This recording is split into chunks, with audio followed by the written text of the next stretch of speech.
La última emisión de The Viernes acabó transformándose en un auténtico campo de batalla mediático.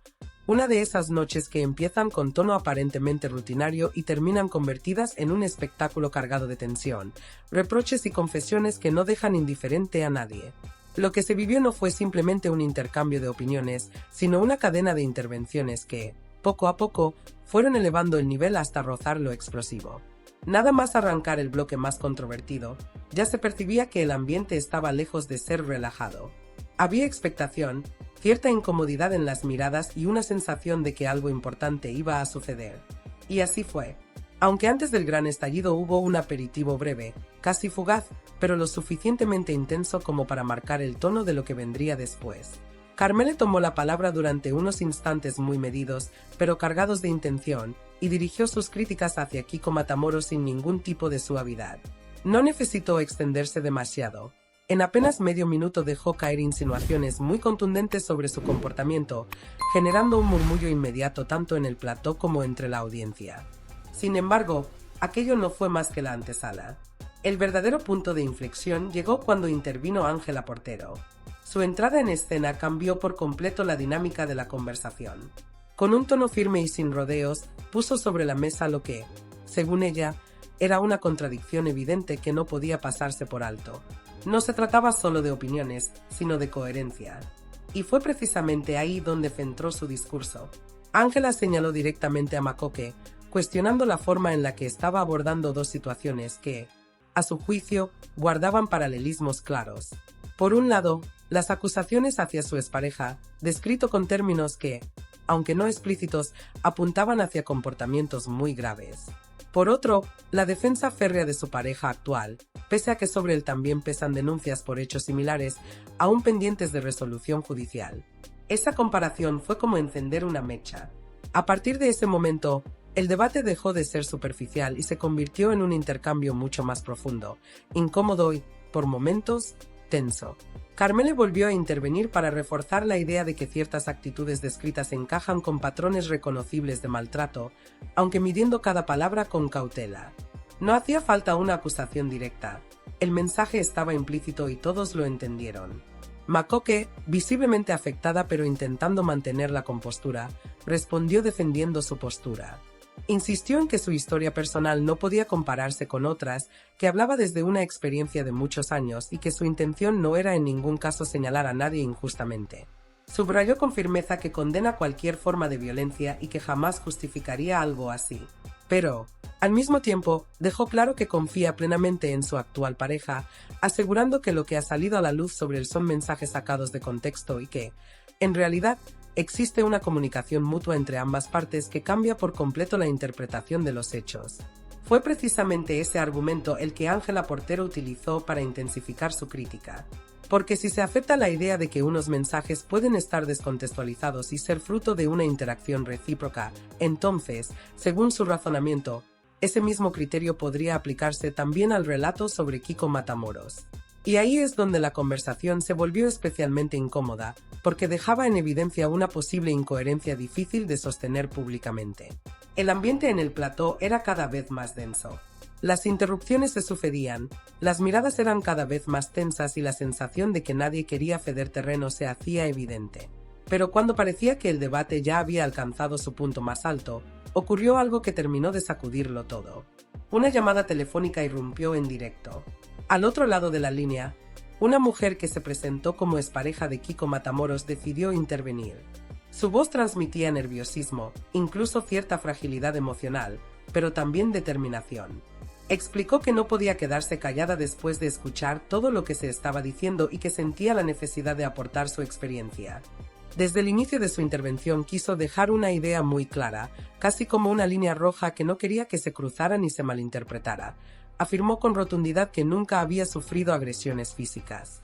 Sin embargo, inmediatamente después introdujo un matiz que cambió por completo el enfoque de su relato y que captó la atención de todos los presentes.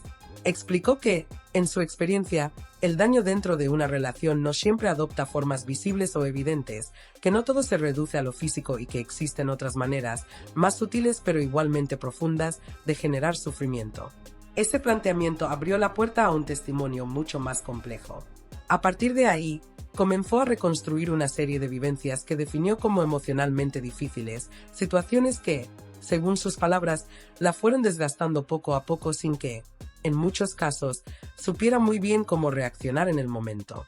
Habló de episodios de celos que, lejos de ser puntuales, parecían repetirse con cierta frecuencia, generando una sensación constante de incomodidad. También recordó comentarios que, aunque quizá podían parecer insignificantes desde fuera, a ella le provocaban malestar, dudas e inseguridad. No eran frases aisladas, sino un conjunto de actitudes que, con el tiempo, iban configurando un clima complicado dentro de la relación. Uno de los puntos que más desarrolló fue el relacionado con la forma en la que se le pedía comportarse, especialmente en lo que tenía que ver con su imagen. Mencionó que, en determinadas ocasiones, se le sugería o incluso se le exigía vestir de una manera concreta, más discreta, más adecuada según ciertos criterios que no siempre compartía. Aquello, explicó, le hacía sentir limitada, como si tuviera que ajustarse constantemente a unas expectativas que no eran del todo suyas. A esto se sumaban momentos en los que percibía una actitud dominante por parte de él, una forma de actuar que, sin necesidad de elevar el tono, imponía una especie de control que le resultaba difícil de gestionar. Pero si hubo una parte de su relato que realmente llamó la atención fue la relacionada con el ocio nocturno. Al recordar esas salidas, su tono cambió ligeramente, como si reviviera escenas que aún le generaban cierta incomodidad. Describió ambientes de discoteca donde, según su versión, el comportamiento de él provocaba situaciones tensas, incómodas y, en algunos casos, humillantes. No se trataba de un hecho puntual, sino de dinámicas que, según explicó, se repetían y que acababan generando en ella una sensación de inseguridad constante. Comentó que, en más de una ocasión, tenía la impresión de que se jugaba con los límites del respeto, como si ciertas actitudes cruzaran una línea invisible que ella no sabía bien cómo gestionar.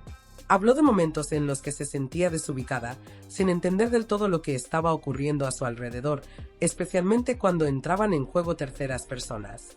En ese sentido, dejó entrever situaciones en las que la presencia de otras mujeres generaba escenas ambiguas, difíciles de interpretar y aún más complicadas de asumir emocionalmente. A medida que avanzaba en su relato, la carga emocional fue aumentando de forma evidente. Su voz comenzó a reflejar el peso de lo que estaba contando, como si cada recuerdo arrastrara consigo una parte de lo que había vivido. Hubo instantes en los que parecía que iba a detenerse, que le costaba encontrar las palabras o continuar con la historia. Sin embargo, logró recomponerse y seguir adelante, dejando claro que para ella era importante contar aquello, aunque no resultara fácil. Ese contraste entre la intensidad del testimonio y la forma en la que terminó sorprendió a muchos. Después de compartir experiencias cargadas de emoción, su despedida fue serena, casi tranquila, como si al hablar hubiese soltado un peso que llevaba tiempo acumulando. Esa calma final generó cierta desconcertación, ya que no encajaba del todo con la tensión emocional que había mostrado momentos antes. En el plató, la reacción fue mucho más contenida de lo que cabría esperar. No hubo grandes interrupciones ni enfrentamientos directos en ese instante. Makoke, por su parte, optó por una postura prudente, evitando entrar en un choque frontal con el testimonio que acababan de escuchar. Se limitó a no darle mayor recorrido, prestando importancia a las palabras de la interveniente y esquivando cualquier posibilidad de que la situación escalara aún más. Esa actitud, lejos de cerrar el tema, abrió un nuevo debate entre los espectadores. Algunos interpretaron su reacción como una muestra de inteligencia emocional, entendiendo que no quería alimentar una polémica innecesaria en un momento especialmente delicado.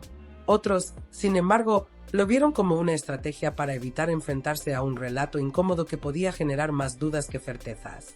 Mientras tanto, el foco del debate seguía girando en torno a una cuestión fundamental: ¿qué versión resulta más creíble y hasta qué punto los discursos mantienen una coherencia interna? Porque lo que realmente quedó sobre la mesa no fue una verdad absoluta, sino un choque de relatos, perspectivas y vivencias que no terminaban de encajar entre sí. Cada intervención añadía una nueva capa, haciendo que la historia fuese cada vez más compleja. En paralelo, comenzaron a surgir interpretaciones que iban más allá de lo puramente emocional.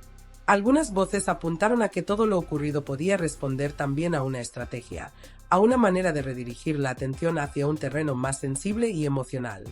Según esta visión, poner sobre la mesa experiencias personales tan intensas podría servir para conectar con el público desde un lugar más íntimo, desviando así el foco de otras cuestiones que estaban generando críticas. No obstante, también hubo quienes defendieron una lectura completamente distinta. Para ellos, lo que se vio no fue una maniobra calculada, sino la necesidad genuina de expresar vivencias que, durante mucho tiempo, habían permanecido en silencio. Consideran que, independientemente del contexto televisivo, hay historias que necesitan salir a la luz, aunque eso implique exponerse públicamente. Al final, lo único indiscutible es que lo sucedido dejó una marca evidente. No fue un momento pasajero ni un simple intercambio de opiniones. Fue una secuencia de intervenciones que, encadenadas, construyeron un relato intenso, lleno de matices, contradicciones y emociones. Y como suele ocurrir en este tipo de situaciones, la resolución no está en lo que se dijo en ese instante, sino en cómo cada espectador interpreta lo que vio y escuchó. Porque ahora, con todas las piezas sobre la mesa, es el público quien tiene la última palabra.